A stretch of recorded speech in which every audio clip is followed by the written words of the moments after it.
Assalamualaikum warahmatullahi wabarakatuh. Selamat pagi, semangat pagi, luar biasa. Oke, baiklah. Bagaimana kabar kalian hari ini?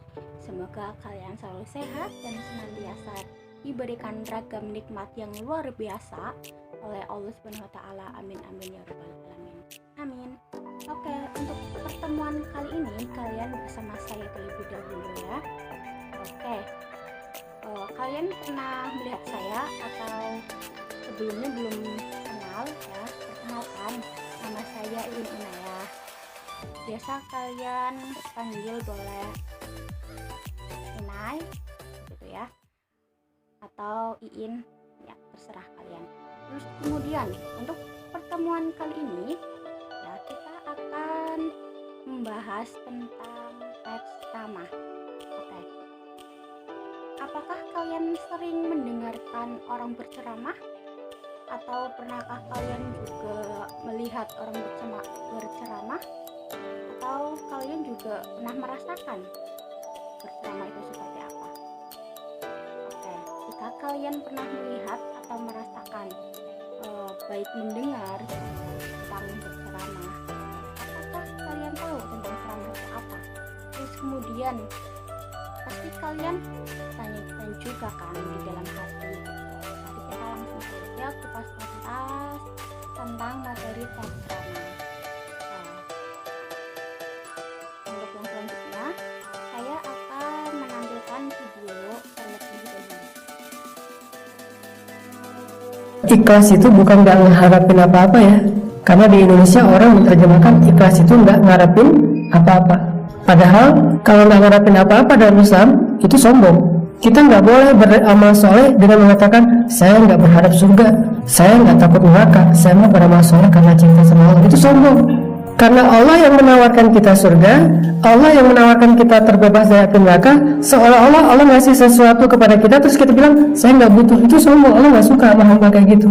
Jadi ikhlas itu bukan nggak berharap apa-apa. Ikhlas itu dalam definisi bahasa Arab ya, ikhlas itu artinya tidak berharap apapun kecuali hanya kepada Allah. Kalau ke Allah segalanya diharapin, berharap akhirat dan berharap dunia.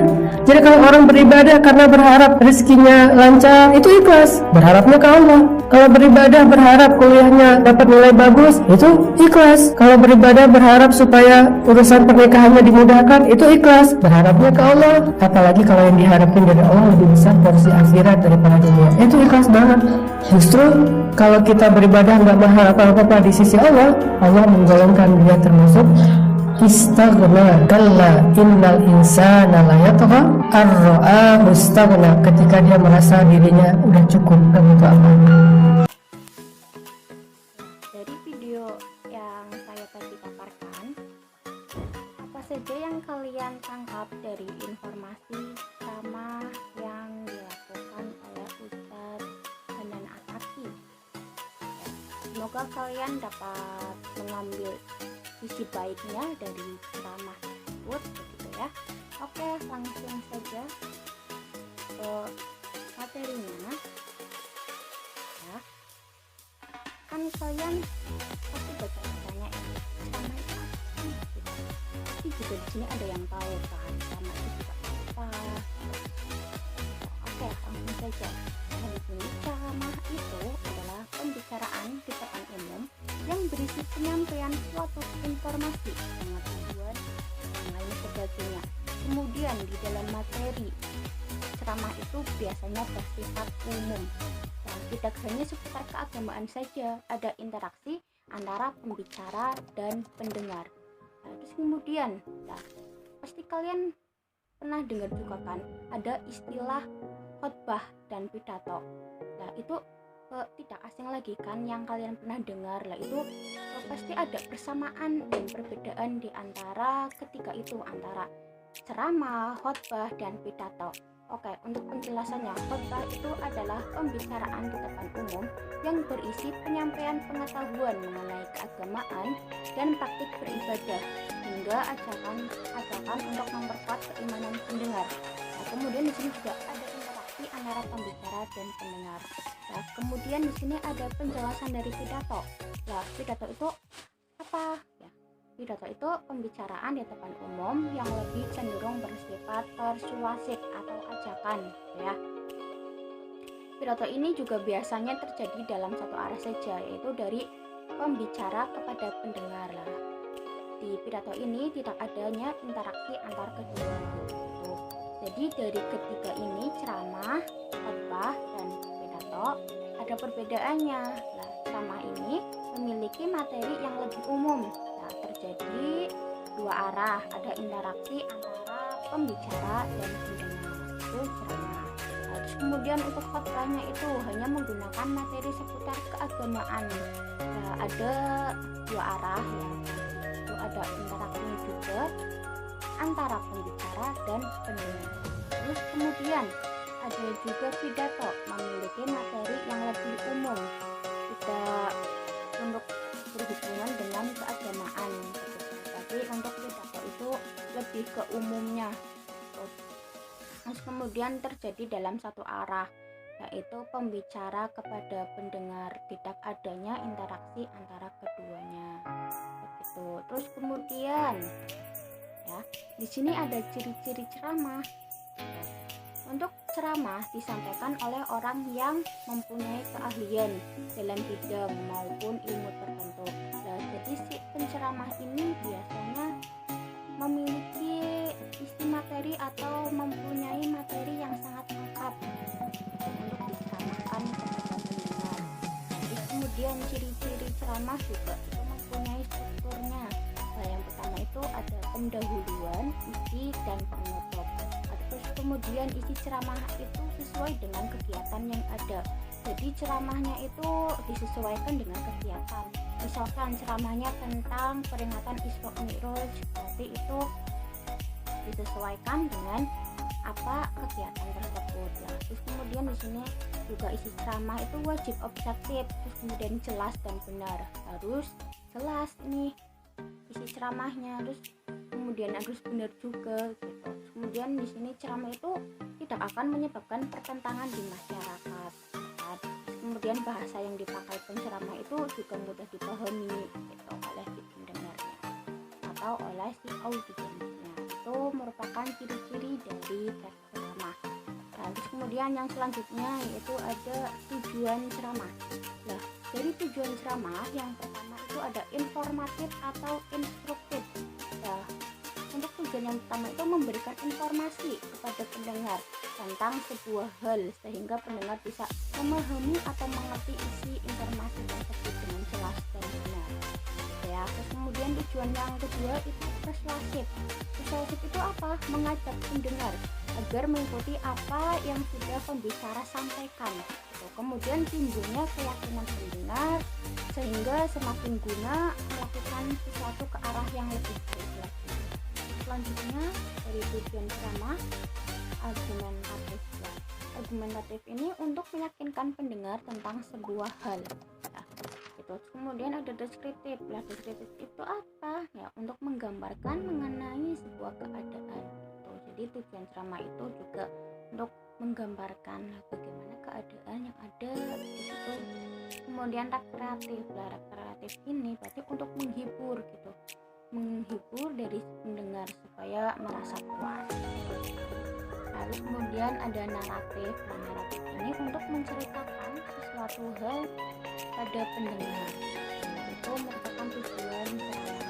Selanjutnya ada jenis ceramah yang pertama itu ada ceramah umum. Nah, ceramah umum ini merupakan pesan yang bertujuan guna memberikan suatu nasihat serta petunjuk-petunjuk yang diarahkan pada hal yang ramai atau masyarakat luas. Nah, biasanya ceramah umum itu sifatnya menyeluruh. Nah, maksudnya itu tidak ada batasan. Apa saja baik itu dari audiens yang telah berusia senja ataupun masih muda. Biasanya juga materinya tidak ditentukan sesuai dengan acara. Gitu. Itu untuk ceramah umum ya. Terus kemudian ada ceramah khusus lah. Ceramah khusus ini itu ceramah yang bertujuan untuk memberikan nasihat gitu, serta petunjuk pada khayalak tertentu atau bersifat khusus. Dan kemudian pada ceramah khusus itu juga banyak patokannya yang dibuat. Contohnya materi yang harus menyesuaikan dengan keadaan. Nah, contohnya ini peringatan Isra Mi'raj Nabi Muhammad SAW itu penjelasan dari ceramah. Oke, selanjutnya ini ada unsur ceramah. Yang pertama itu penceramah. Nah, penceramah itu biasanya sebagai seorang penceramah itu wajib mempunyai ilmu yang sangat mumpuni pada materi yang akan diberikan kepada audiens, kan? Harus kemudian yang kedua itu pendengar atau si audiensnya. Dari unsur ceramah yang kedua adalah pendengar atau audiens. Nah, audiens itu merupakan orang yang menerima nasihat serta petunjuk dari pembicara ataupun penceramah. Terus kemudian yang ketiga itu materi ya.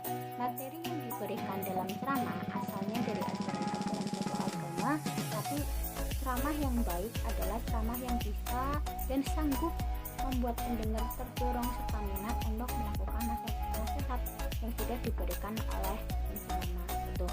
Jadi materi yang diberikan oleh si penceramah, si audiens atau si pendengar itu dapat menangkap gitu. Ada dorongan, ada motivasi untuk si pendengar atau si audiens agar lebih baik lagi. Ya, selanjutnya ada metode ceramah. Ya.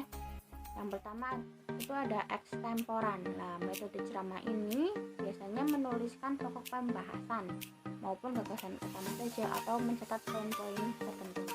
Terus ada impromptu. Nah, impromptu ini biasanya sering dipakai oleh penceramah senior serta berpengalaman karena tidak ada persiapan serta menyampaikan ilmu yang dimiliki yang diingatnya gitu. Jadi yang biasa dilakukan oleh penceramah bandel yang biasa berpengalaman gitu ya. Kemudian biasanya dari metode ceramah itu ada membaca naskah gitu kan ya. Biasanya di pembacaan naskah ini dilakukan oleh para penceramah yang pemula gitu, sehingga gampang untuk membaca naskah. Kemudian ada metodenya menghafal ya. Menghafal ini metode untuk menghafal ceramah yang pertama. Beragam dari metode ceramahnya. Selanjutnya ada jenis informasi dalam ceramah. Yang pertama itu ada informasi berdasarkan fungsi. Nah, itu informasi yang tergantung pada materi dan informasi, kegunaan informasi ya. Informasi ini dimaksud ya berfungsi menambahkan pengetahuan dari pembaca atau pendengar, atau informasi edukatif, informasi yang menyenangkan yang bersifat fiksional atau khayalan. Nah, kemudian di sini ada informasi berdasarkan format penyajian atau informasi yang disampaikan dengan format pendek penyajian tertentu. Contohnya penulisan, foto, gambar, kartun, karikatur, teater, resensi dan lain sebagainya. Kemudian ada informasi berdasarkan lokasi peristiwa, yaitu informasi berdasarkan tempat kejadian langsung gitu. Nah, informasi ini biasanya ada informasi daerah, nasional, dan mancanegara atau luar negeri ya. Kemudian ada informasi berdasarkan bidang kehidupan ya, yaitu informasi berdasarkan bidang-bidang tertentu lah. Biasanya ada bidang agama, musik, olahraga, sastra, budaya, pendidikan, iptek, dan lain-lain. Terus kemudian ada informasi berdasarkan bidang kepentingan. Nah, informasi yang menyangkut kepentingan atau keselamatan berupa pengaruh kepada si pembaca atau pendengar tentang kiat meningkatkan kualitas hidup dan peluang bagi pembaca atau pendengar untuk memperoleh sesuatu. Nah, ini ada beberapa dari jenis informasi dalam ceramah yang biasanya kita dengarkan oleh si penceramah ya. Selanjutnya ya, bagaimana sih cara kita berceramah dengan baik gitu kan? Nah, caranya yang pertama, memandang suatu hal dari sudut pandang yang baru, mengambil titik pandang yang tak dikira pada hal-hal umum. Kemudian memiliki pengetahuan yang luas. Nah, jadi seorang penceramah juga harus memiliki pengetahuan yang luas supaya yang disampaikannya itu sangat jelas kepada si audiens. Kemudian memikirkan serta membicarakan isu-isu, misalkan isunya tentang demo lah, bisa dibicarakan di dalam ceramah. Kemudian semacam pengalaman luar kehidupan mereka sehari-hari. Ya misalnya kita mau berceramah nih, kita juga boleh lah menceritakan kegiatan kita selama berceramah di luar sana, kemudian antusias, menunjukkan keinginan besar pada apa yang mereka perbuat dalam kehidupan mereka, ataupun pada apa dengan yang dia katakan pada kesempatan itu. Kemudian tidak mau membicarakan diri mereka sendiri gitu. Jadi jelas ya, lebih baik menceritakan diri gitu, daripada menceritakan orang lain gitu. Kemudian sangat mau tahu gitu, mereka bertanya mengapa, mereka mau tahu lebih banyak tentang apa yang dia katakan. Kemudian memberikan empati, mereka berusaha menempatkan diri mereka pada posisi dia untuk memahami apa yang dia katakan. Terus kemudian memiliki selera humor, nah, itu juga dituntut untuk memberikan selera humor kepada gitu ya, kepada audiens gitu, serta tidak keberatan mengolok-olok diri sendiri gitu, yang penting tidak mengolok orang lain. Kemudian konversasionalis, terbaik selalu mengisahkan pengalaman sendiri. Nah, itu juga seorang penceramah menceritakan penyelam, kita terus dari pengalaman sebelumnya, boleh gitu. Kemudian memiliki gaya bicara sendiri gitu. Jadi seorang penceramah gitu kan, atau seorang pembicara juga memiliki gaya bicaranya sendiri, public speakingnya sendiri gitu. Cara penyampaiannya itu seperti apa gitu kan, harus memiliki ciri khas sendiri gitu, biar si audiens itu merasa tertarik dengan gaya bahasa atau gaya bicara yang kalian mau ceramah gitu, yang kalian bicarakan gitu. Baik, untuk pertemuan hari ini saya cukupkan terlebih dahulu. Jaga kesehatan ya, jangan lupa kalau bepergian selalu memakai masker dan menggunakan hand sanitizer agar lebih sehat dan terhindar dari virus. Oke, kurang lebihnya mohon maaf. Apabila ada yang mau bertanya silahkan bertanya ya, nanti kita berdiskusi di situ. Oke, wabillahi taufiq wal hidayah. Wassalamualaikum warahmatullahi wabarakatuh.